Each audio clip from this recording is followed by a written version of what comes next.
ఇప్పుడే జీ5 app download చేయండి. చూడండి మీ ఫేవరెట్ టీవీ షోస్ ఎప్పుడైనా ఎక్కడైనా. మీరెప్పుడు వచ్చారండి? మీ వెనకే వచ్చాను వసు గారు.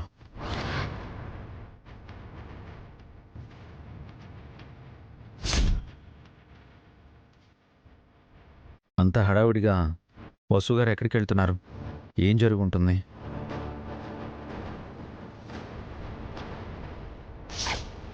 అంతా విన్నాను.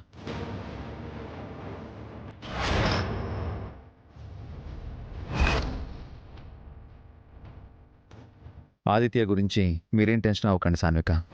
వాడి సంగతి నేను చూస్తాను. సార్ ప్లీజ్ ఈ విషయం బయటికి రాకుండా చూడండి. మీకేం భయం లేదు సాన్విక. ఆయన మాటిచ్చారు కదా, ఆదిత్య సంగతి ఆయన చూసుకుంటారు. ధైర్యంగా మా ఇంటికి వచ్చి నిజం చెప్పొచ్చు. సారీ వసు గారు, నాకు ఈ గొడవలు ఇరుక్కోవాలని లేదు. మా అమ్మకి ఏమన్నా అయితే నేను బ్రతకలేను. ఇప్పుడు కూడా ఆదిత్య ఎక్కడో చాటుగా ఉండి నన్ను గమనిస్తున్నాడేమో అని భయంగా ఉంది. సారీ వసు గారు, దయచేసి మీరు ఇక్కడి నుంచి వెళ్ళిపోండి. సాన్విక, నువ్వు భయపడకు, నీకేం కాదు. సారీ వసు గారు, ఆదిత్య గురించి మీరు చెప్పింది మొదట నేను నమ్మలేదు, కానీ ఇప్పుడు నమ్ముతున్నాను.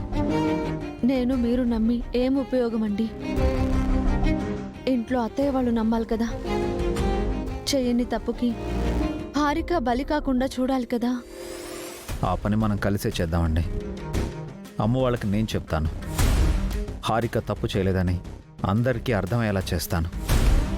మీరు చెప్పినా నేను చెప్పినా ఇంట్లో వాళ్ళకి సాక్ష్యం అంటూ ఒకటి కావాలి కదండి. మనకి నిజమేంటో తెలిసింది కదా వసు గారు, ఏదో ఒక రకంగా సాక్ష్యం దొరుకుతుంది. మీరేం వరి అవ్వకండి. సాన్విక, మీ అమ్మ విషయంలో నువ్వు భయపడుతున్నావు కాబట్టి నేను నిజం చెప్పమని మేం ప్రెషర్ చేయలేం.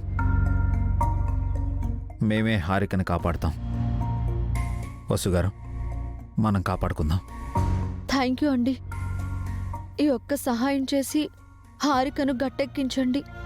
హారిక ఈ ఒక్క తప్పు మాత్రమే చేయలేదు కదండి, ఇంకా ఎన్నో తప్పులు చేసింది. అయినా కూడా మీరు హారికని కాపాడాలి అనుకుంటున్నారు. హారిక చేసిన మిగతా తప్పులకి తను ఎలాగో శిక్ష అనుభవిస్తుంది, కానీ చెయ్యని తప్పుకి పనిష్మెంట్ పడకూడదు కదా. మీరేమో హారిక గురించి ఇంతలా ఆలోచిస్తున్నారు, కానీ హారికకు మీ మీద కాస్తైనా కృతజ్ఞత లేదు. హారిక నుంచి నేను కృతజ్ఞత కోరుకోవడం లేదండి, మార్పు ఆశిస్తున్నాను. మారితే తన జీవితం బాగుంటుంది కదా అని ఆలోచిస్తున్నాను. మీలా హారిక వాళ్ళ అమ్మ కూడా హారిక గురించి ఆలోచించదేమో. హారిక నా చెల్లెలండి, ఆ మాత్రం ఆలోచించకపోతే ఎలా? ఇప్పుడు హారికను వాళ్ళ అమ్మ కూడా వదిలేసింది, మనం కూడా వదిలేస్తే తను ఏమైపోతుంది? హారిక మీ మనసుని అర్థం చేసుకుంటే బాగుంటుంది. సాన్విక, నువ్వేం భయపడకు. నీకేం కాకుండా నిన్ను చూసుకునే బాధ్యత మాది. వసు గారు, వెళ్దాం పదండి.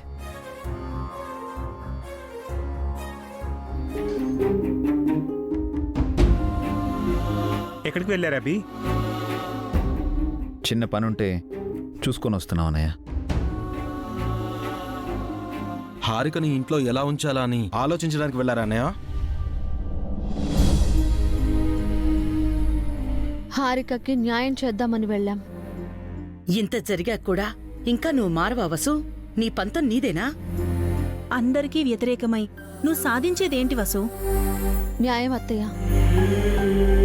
తప్పు చేయని వాళ్ళకి ఇవ్వాల్సింది న్యాయం కానీ శిక్ష కాదు. సరే వదినా, మీరు ఎవరికి న్యాయం చేస్తారో చేసుకోండి, నేను ఇంట్లోంచి వెళ్ళిపోతాను.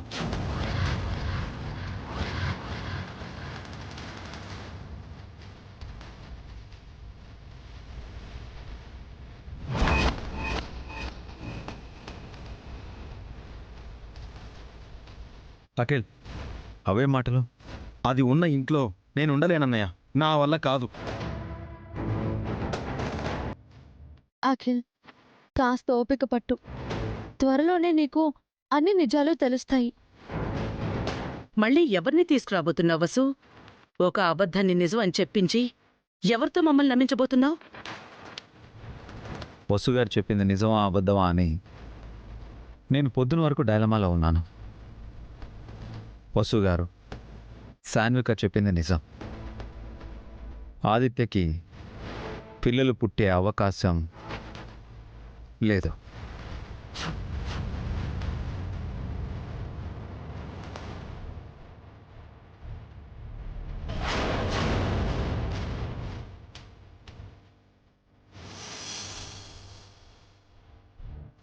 థ్యాంక్ గాడ్, ఒక టెన్షన్ తప్పింది. ఇప్పటి వరకు వసు చెప్పింది ఇప్పుడు నువ్వు చెప్తున్నావా అభి? ఆదిత్య అలాంటి లోపం లేదని సాన్విక చెప్పింది కదా. తను భయంతో మాట మార్చింది అన్నయ్య. నిజం చెప్తే సాన్విక వాళ్ళ అమ్మని చంపేస్తానని ఆ ఆదిత్య బెదిరించాడు.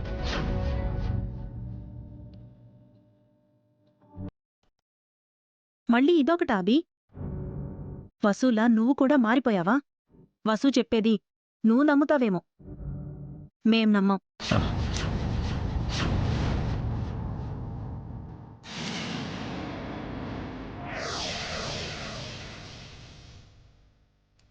అభి బావ చెప్పిన నమ్మవాక? బావగారైతే అబద్ధం చెప్పారు కదా. నువ్వు వసుని నమ్మకపోయినా పర్వాలేదు, అభినైనా నమ్మాలి కదా. హారిక ఎలాంటిదో మీకు తెలుసన్నయ్య. అయినా కూడా మమ్మల్ని నమ్మమంటావా? అఖిల్, నేను కూడా చూశాను. అందుకే నమ్మాను. మీరు కూడా నమ్మే రోజు తొందరలోనే వస్తుంది. హారిక విషయంలో ఆ దేవుడొచ్చి చెప్పినా మేము నమ్మం. వీలైనంత త్వరగా కోర్టుకెళ్తాం, అక్కడే తేల్చుకుంటాం. అమ్మా,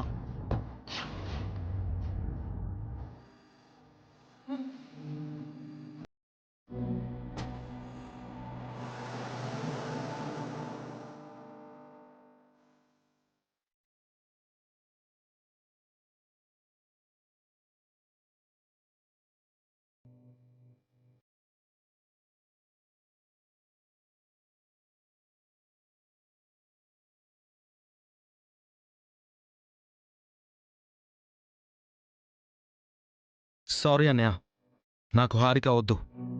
దయచేసి నన్ను అర్థం చేసుకోండి. ఆదిత్య ఇంటికొచ్చి దాని కడుపులో బిడ్డకి తండ్రిని అని చెప్పి వెళ్ళాడు. అప్పుడే నాకు అసహ్యం వేసింది.